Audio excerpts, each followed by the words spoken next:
So hello friends, welcome back to my YouTube channel. तो आइए, आप सबका स्वागत है मेरे एक नए वीडियो में। हम लोग पिछले वीडियोस में एनसीईआरटी की बुक साइंस को पढ़ रहे थे, जिसमें हम लोगों ने 2 चैप्टर पढ़ लिए थे। आज हम लोग तीसरा चैप्टर पढ़ेंगे और इसके क्वेश्चन आंसर्स को देखेंगे। तो देखिए, तीसरा चैप्टर है पदार्थों का पृथक्करण। कि हमारे जीवन में बहुत सारी ऐसी चीज़ें होती हैं जो मिश्रित होती हैं, जिन्हें हमें अलग करना होता है। पृथक्करण का मतलब होता है अलग करना या अलगाव, ठीक है। तो इसमें बहुत सारी विधियां दी गई हैं। तो आप लोग पाठ को जो है उससे किताब से पढ़ लीजिएगा। आप लोग विद्यालय में भी किताब से पाठ को पढ़ लीजिएगा अच्छे से। इसमें बहुत सारी विधियां दी गई हैं, जैसे देखिए हस्तचयन विधि, थ्रेसिंग, उसके बाद निष्पावन, चालन और अवसादन, निस्तारण तथा निस्यंदन, ये सारी विधियां इसमें दी गई हैं। तो थोड़ा थोड़ा हम लोग पाठ को देख लेंगे, उसके बाद हम लोग जो है क्वेश्चन आंसर की तरफ चलेंगे। देख लीजिए आप लोग पाठ को, उसके बाद हम लोग देखेंगे निष्कर्ष, सारांश देख लेते हैं क्या क्या है। उसके बाद हम लोग प्रश्नोत्तर के बारे में बात करेंगे। तो देखिए, यहाँ पे सारांश में लिखा गया है कि सबसे पहला पॉइंट, हस्तचयन, निष्पावन, चालन, अवसादन, निस्तारण तथा निस्यंदन मिश्रणों में से उसके अवयवों का मतलब है जो छोटे छोटे पदार्थ उसमें मिले हुए होते हैं, के पृथक्करण की कुछ विधियां हैं, ठीक है। ये सब पृथक्करण की विधियां बताई गई हैं। उसके बाद है दूसरा, अनाज से भूसा और पत्थरों को हस्तचयन विधि, हस्तचयन का मतलब है हाथ से चुनना, द्वारा पृथक किया जा सकता है। भूसा, अनाज से भारी बीजों को निष्पावन, निष्पावन का मतलब होता है ओसाना, जिसे हम लोग गांव की भाषा में ओसाना कहते हैं। ओसाने, निष्पावन का मतलब है जैसे कोई जैसे अनाज है, कुछ अनाज के बारे में लिखा गया है ज़्यादातर। तो अनाज या फिर जैसे दालें होती हैं, तो हम उसको हवा में पहले के समय में या अभी भी कुछ गांव में ऐसा होता है कि अनाज को जैसे कि हवा में ऊपर किसी बर्तन में या टोकरी या फिर किसी अन्य बर्तन में लेके उसको ऊपर से नीचे की तरफ गिराया जाता है। तो उसमें जो धूल के कण या भूसा वगैरह होता है वो हवा में उड़ जाता है तथा भारी अनाज या जो दालें होती हैं वो नीचे बैठ जाती हैं। इसे ही निष्पावन विधि कहा जाता है, ठीक है। इसके बाद अगला पॉइंट दिया गया है कि जो है किसी मिश्रण के कणों की अमाप में अंतर का उपयोग चालन तथा निस्यंदन प्रक्रियाओं द्वारा पृथक्करण में किया जाता है। अमाप में अंतर का उपयोग मतलब जो मापने में, जिन्हें हम नापने में अंतर का उपयोग होता है, वो चालन तथा निस्यंदन प्रक्रियाओं द्वारा किया जाता है। इसके बाद लिखा है रेत और जल के मिश्रण में रेत के भारी कण तली में बैठ जाते हैं। और निस्तारण की विधि, निस्तारण विधि का मतलब होता है फिल्ट्रेशन, जिसे छानना भी कह सकते हैं हम लोग, के द्वारा जल को पृथक किया जा सकता है, ठीक है। इसके बाद आगे है द्रव तथा उसमें विलेय पदार्थ के अवयवों को निस्यंदन के उपयोग द्वारा पृथक किया जा सकता है। द्रव का मतलब जैसे मान लीजिए पानी, और अविलेय का मतलब है जो पानी में घुले ना, जो उसमें विलीन ना हो, उनके पदार्थों को निस्यंदन के द्वारा पृथक किया जा सकता है। निस्यंदन का मतलब है जैसे किसी बर्तन में ऊपर से कपड़ा या फिल्टर पेपर लगा के पानी को हम उसमें डालेंगे, तो जो पानी का जो उसमें उपस्थित अविलेय पदार्थ है वो जो है कपड़े या फिल्टर पेपर में लगा रह जाएगा और जल जो है वो नीचे चला जाएगा। इसे ही निस्यंदन कहा जाता है, ठीक। उसके बाद अगला पॉइंट है कि किसी द्रव को उसी वाष्प में परिवर्तित करने की प्रक्रिया को वाष्पन कहते हैं। वाष्पन की विधि का उपयोग द्रव में घुले ठोस को पृथक करने में किया जाता है। हाँ, वाष्पन की प्रक्रिया का मतलब है किसी द्रव को उसी के वाष्प में परिवर्तित, वाष्प का मतलब होता है भाप, जिसे हम लोग बोलते हैं। तो भाप में बदलने की प्रक्रिया को वाष्पन कहते हैं, ठीक है। वाष्पन की विधि का उपयोग द्रव में घुले ठोस को पृथक करने में किया जाता है।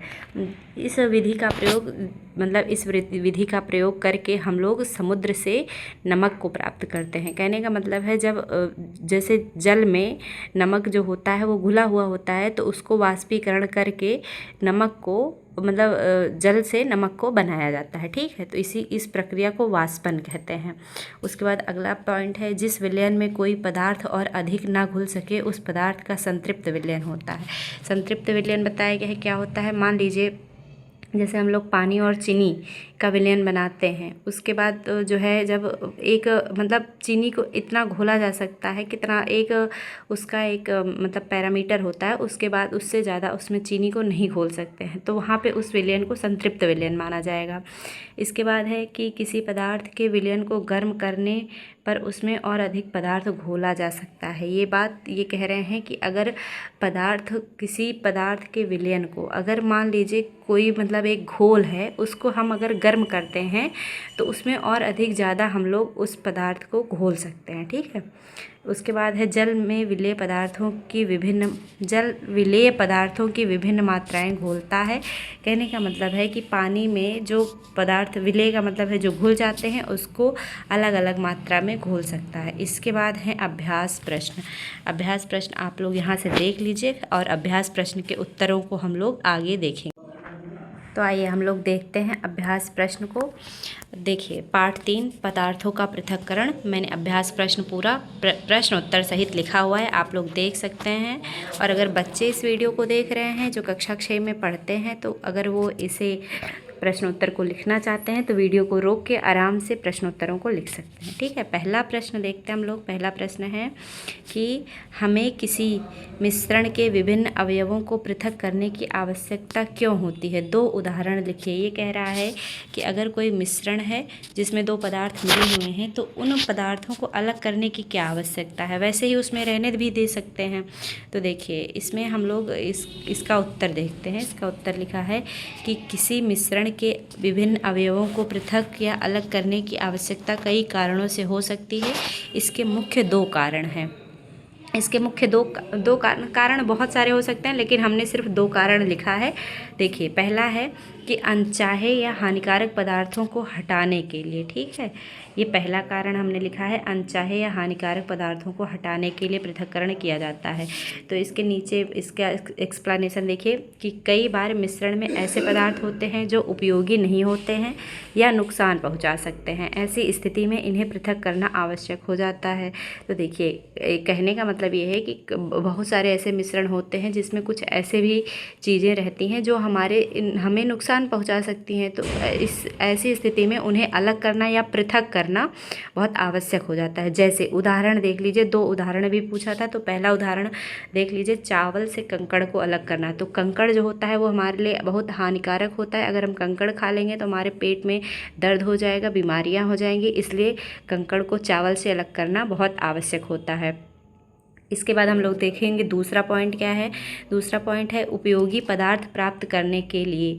पहला तो था कि हानिकारक या फिर अनुपयोगी पदार्थ को निकालने के लिए, और दूसरा है उपयोगी पदार्थ प्राप्त करने के लिए। तो कभी कभी हमें मिश्रण में से वही पदार्थ चाहिए होता है जो काम का हो।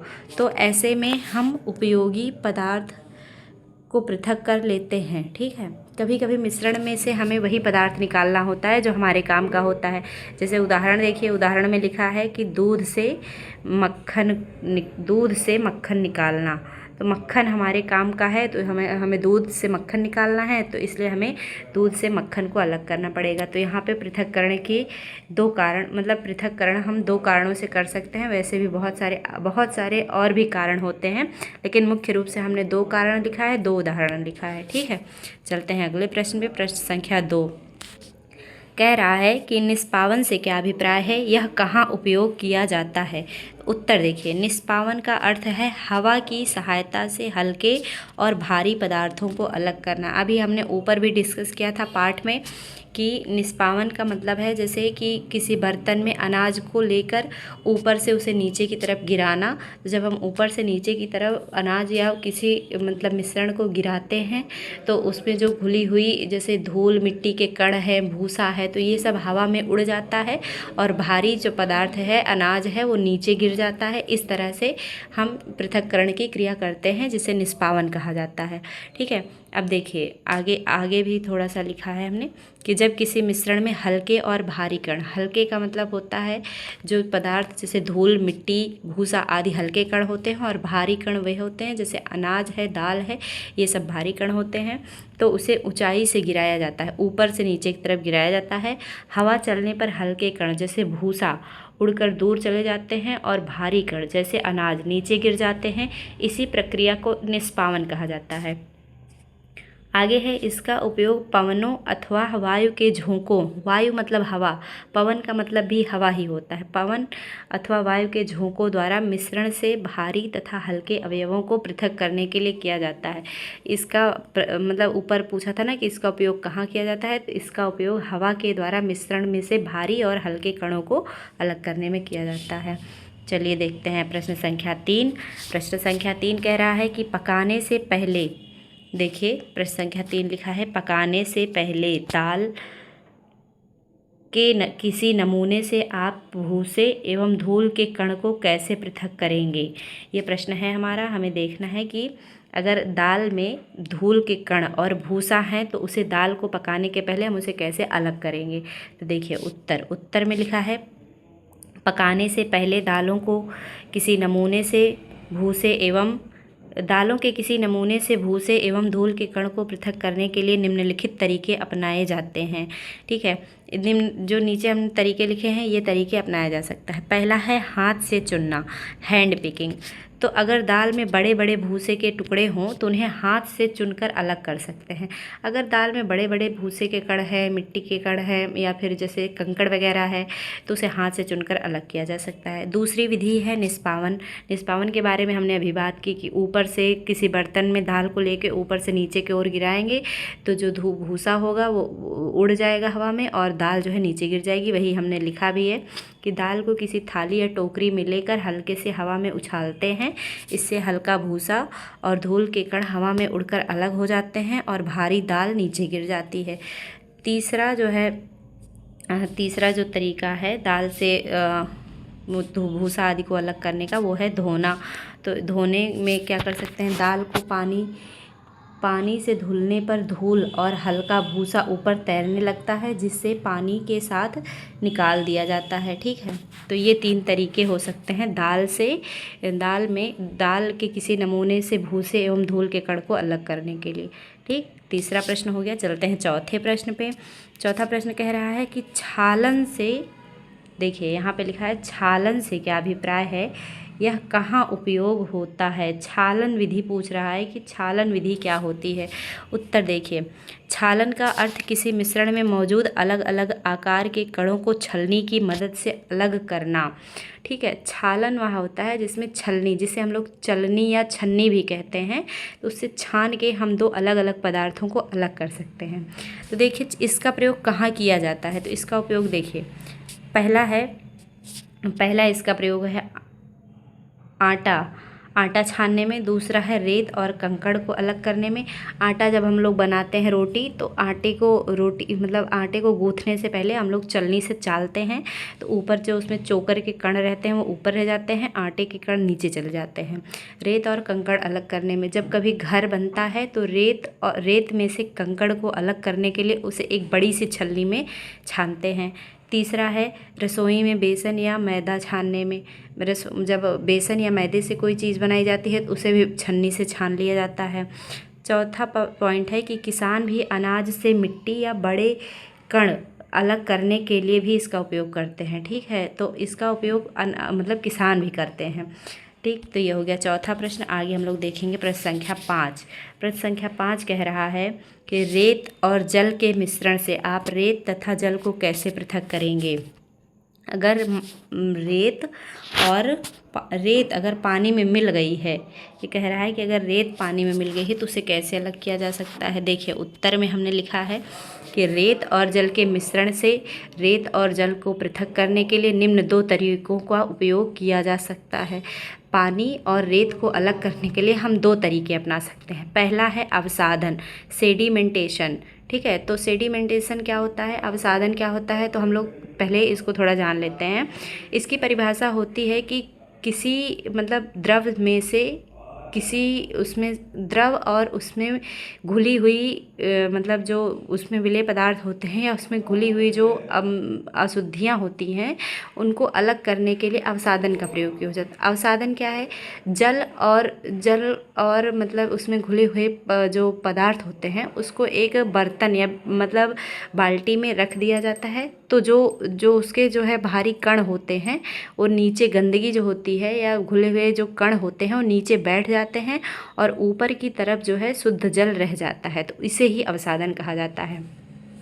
देखिए तो इसमें आगे हमने लिखा है कि रेत और पानी के लिए कैसे काम करेगा। तो इसमें पहला पॉइंट लिखा है, देखिए, रेत और पानी के मिश्रण को एक बर्तन में डाल दें, दूसरे में उसे कुछ समय तक बिना हिलाए। हाँ, अगर हम लोग पानी और रेत को किसी बर्तन या बाल्टी में, बर्तन का मतलब अगर रेत और बालू के मिश्रण मतलब रेत और पानी के मिश्रण को हम एक बाल्टी में करके छोड़ देते हैं तो हमें उसको छूना नहीं है, बिल्कुल हिलाना नहीं है, उसे कुछ समय तक बिना हिलाए छोड़ दें। तीसरा पॉइंट हो जाएगा क्या कि थोड़ी देर बाद रेत नीचे बैठ जाएगी और ऊपर पानी साफ रह जाएगा।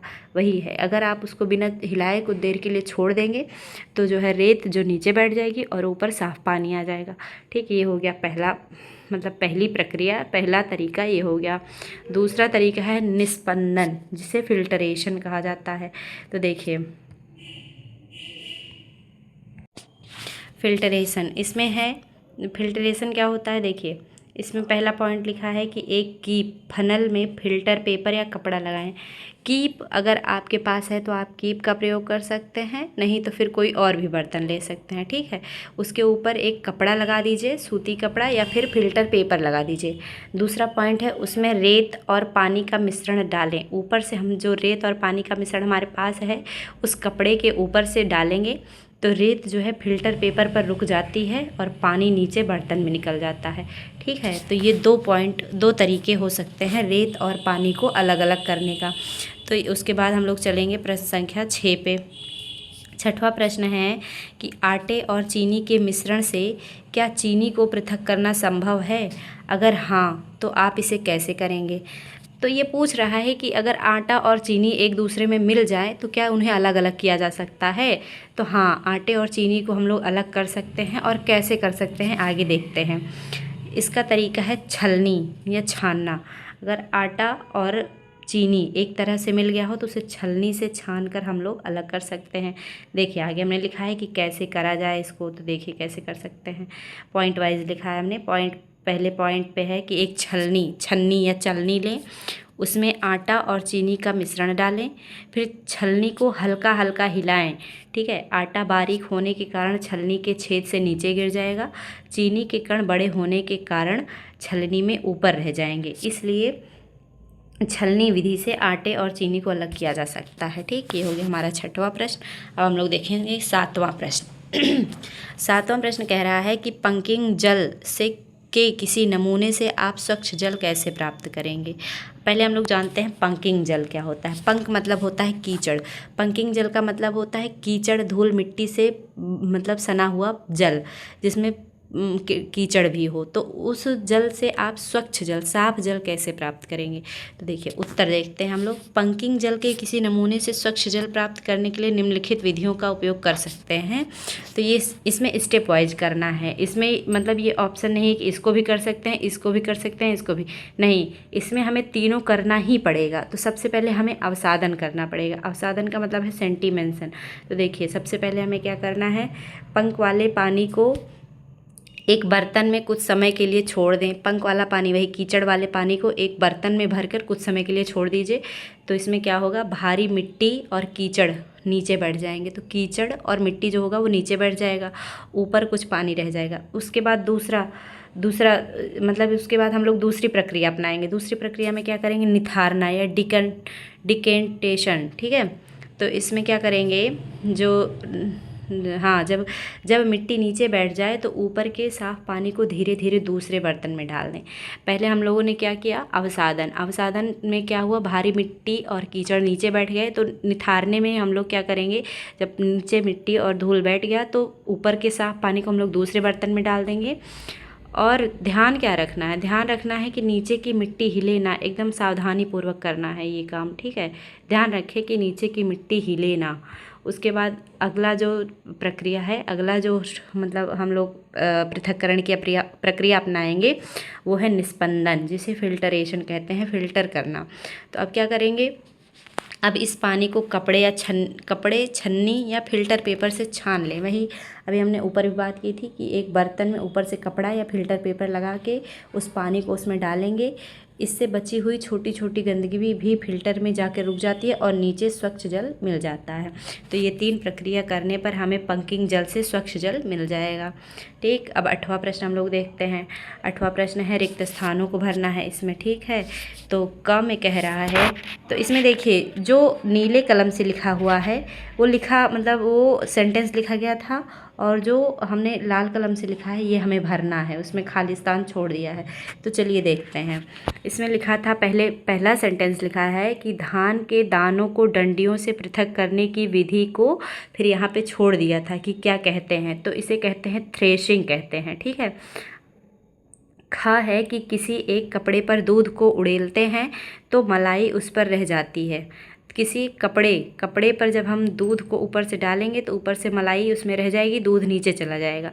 और पृथक्करण की यह प्रक्रिया क्या कहलाती है, छानना, ठीक है। हम लोगों ने अभी पढ़ा है छानना या निस्पंदन, ठीक है। निस्पंदन या फिल्टरेशन या छानना कह सकते हैं। उसके बाद ग है कि समुद्र के जल से नमक, उसके बाद ये खाली स्थान छोड़ दिया है, किस प्रक्रिया द्वारा प्राप्त किया जाता है। तो समुद्र के जल से नमक हम वाष्पीकरण प्रक्रिया द्वारा प्राप्त करते हैं, तो यहाँ पे हम वाष्पीकरण भर देंगे। घा है कि जब पंकिल जल को पूरी रात एक बाल्टी में रखा जाता है तो अशुद्धियाँ तली में बैठ जाती हैं। इसके पश्चात स्वच्छ जल को ऊपर से पृथक कर लेते हैं। इसमें प्रयोग होने वाली पृथक्करण की प्रक्रिया को क्या कहते हैं, तो ये प्रक्रिया हमने 2 बार पढ़ चुके हैं हम लोग। इस प्रक्रिया को हम लोग कहते हैं अवसादन या सेडिमेंटेशन, ठीक है। आगे हम लोग चलेंगे 9वां प्रश्न, इसमें सत्य बताना है। देखिए का क्या कह रहा है, का कह रहा है कि दूध और जल के मिश्रण को निस्यंदन द्वारा पृथक किया जा सकता है, तो नहीं, जल और दूध के मिश्रण को हम लोग फिल्टर करके नहीं अलग कर सकते हैं, ठीक है। ख है कि नमक और चीनी के मिश्रण को निष्पावन द्वारा पृथक किया जा सकता है। क्या नमक और चीनी मिलाने पर उसको हवा में जब हम लोग मतलब हवा में, वही अभी जब हम लोग बात कर रहे थे कि अनाज को ऊपर से हम नीचे की ओर गिराते हैं तो धूल उड़ जाती है, लेकिन ऐसा चीनी और नमक के मिश्रण में हम लोग ऐसा करेंगे तो ऐसा नहीं होगा, ठीक है। तो ये भी जो सेंटेंस है ये गलत है। ग है कि चाय की पत्तियों को चाय से पृथक्करण निस्यंदन, यहाँ पे थोड़ा सा कट गया है, तो ये हमने निस्यंदन लिखा है, आप लोग लिख लीजिएगा किताब से देख के, ठीक है। यहाँ पे थोड़ा सा कट गया है, तो निस्यंदन द्वारा पृथक किया जा सकता है। निस्यंदन जिसे हम लोग फिल्टरेशन कहते हैं। फिल्टरेशन का मतलब वही होता है छानना, जिसे हम लोग कपड़े या फिल्टर पेपर की सहायता से छानते थे, लेकिन यहाँ पे जो है क्या कहते हैं, छन्नी की मदद से छानते हैं। तो ये जो है सेंटेंस सही है। घा लिखा है कि अनाज और भूसे का पृथक्करण निस्तारण प्रक्रम द्वारा किया जा सकता है, तो निस्तारण प्रक्रम द्वारा अनाज और भूसे को अलग नहीं किया जा सकता है। अनाज और भूसे को हम लोग निष्पावन विधि द्वारा अलग करते हैं, ठीक है। तो ये वाक्य भी असत्य है। आगे और 10वां प्रश्न है, 10वां और लास्ट प्रश्न है कि देखिए जल में चीनी तथा नींबू का रस मिलाकर शिकंजी, यहाँ पे शिकंजी लिखा है, ठीक है। तो आप लोग लिख लीजिएगा किताब से देख के थोड़ा। तो शिकंजी बनाई जाती है, आप बर्फ़ डालकर इसे ठंडा करना चाहते हैं। इसके लिए शिकंजी में बर्फ़ चीनी घोलने से पहले डालेंगे या बाद में, कह रहा है पानी में चीनी और नींबू का रस मिलाकर हम लोग शिकंजी बनाते हैं, ठीक है। तो अगर आप इसमें बर्फ़ डाल के इसे ठंडा करना चाहते हैं तो इसके लिए शिकंजी में बर्फ़ कब डालेंगे, चीनी घोलने से पहले या बाद में डालेंगे, ये पूछ रहा है। और प्रश्न इसमें थोड़ा सा और है, कह रहा है कि किस प्रकरण में अधिक चीनी घोलना संभव होगा। इसका क्या मतलब है, इसका मतलब है कि अगर बर्फ़ आप अगर बर्फ़ पहले डाल देते हैं तब चीनी ज़्यादा घुलेगी, या बर्फ़ अगर बाद में आप डालेंगे चीनी घोलने के बाद में तब ज़्यादा घुलेगी। चलिए अब हम लोग इसके उत्तर को देखते हैं। देखिए शिकंजी को ठंडा करने के लिए बर्फ़ बाद में डालना चाहिए क्योंकि ठंडे पानी में पदार्थ कम घुलते हैं जबकि गर्म या सामान्य तापमान के पानी में अधिक घुलते हैं। और ये सेंटेंस हमने पाठ का जो सारांश दिया गया था वहाँ पे हमने पढ़ा था कि गर्म या सामान्य तापमान के द्रव में चीज़ें ज़्यादा घुलती हैं। ठीक है, तो यहाँ पे ये हो गया कि ठंडे पानी में पदार्थ कम घुलते हैं जबकि गर्म या सामान्य तापमान के पानी में अधिक घुलते हैं। तो इसलिए हम बर्फ़ बाद में डालेंगे, जब चीनी घुल जाएगी तब हम बर्फ़ को डालेंगे। अब देखिए इस प्रश्न का उत्तर दिया गया है कि किस प्रकरण में अधिक चीनी घोलना संभव होगा। तो देखिए यहाँ से क्या इसका उत्तर आता है निकल के कि अगर हम देखिए यहाँ पे लिखा है कि अगर हम पहले ही बर्फ़ डाल देंगे तो पानी ठंडा हो जाएगा और चीनी कम घुलेगी। अगर हम पहले चीनी घोल देंगे और बाद में डालेंगे तो चीनी आसानी से और अधिक मात्रा में घुल जाएगी। कहने का मतलब है बर्फ़ अगर हम पहले डाल देंगे तो चीनी ज़्यादा नहीं घुलेगी और अगर हम बर्फ़ बाद में डालेंगे तो चीनी अच्छे से और बढ़िया अधिक मात्रा में घुल जाएगी। ठीक है, तो ये रहा पाठ 3 पदार्थों का पृथक्करण। हमने संक्षेप में पाठ को पढ़ा और इसके प्रश्नोत्तर के बारे में बात की। ठीक है, अब हम लोग मिलेंगे अगले वीडियो में पाठ 4 को लेके। और अगर आपको वीडियो अच्छा लगा हो तो वीडियो को लाइक कर दें, चैनल को सब्सक्राइब कर दें। Thank you for watching.